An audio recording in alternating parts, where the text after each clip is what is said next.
నవీన మహిళ కాంటెస్ట్ లో మరో సెమీఫైనలిస్ట్ ని ఇప్పుడు మనం కలుద్దాం. ఈమె పేరు సవిత.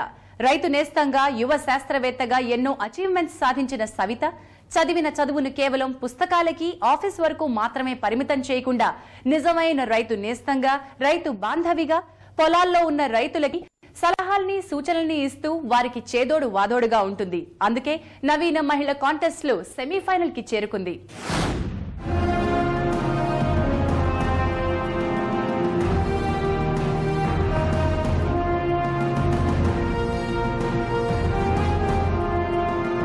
ఈమె పేరు సవిత.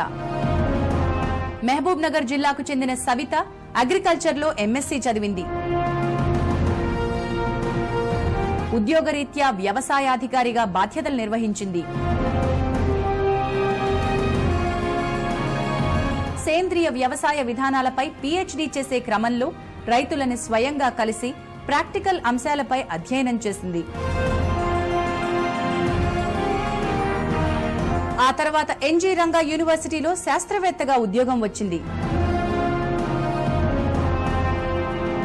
కరీంనగర్లో, సంగారెడ్డిలో రైతు కేంద్రంలో బాధ్యతలు చేపట్టిన సవిత కేవలం ఆఫీస్కి, పరిశోధనలకి మాత్రమే పరిమితం కాలేదు.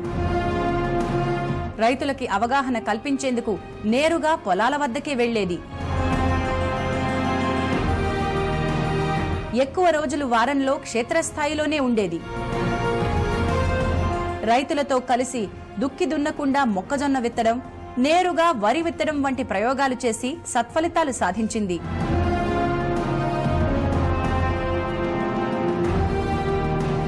ఒక యువ మహిళా శాస్త్రవేత్తగా పురుషులు సాంప్రదాయంగా ఎన్నో ఏళ్లుగా అనుసరిస్తున్న విధానాల్లో మార్పు తీసుకురావడం కనిపించని సవాల్.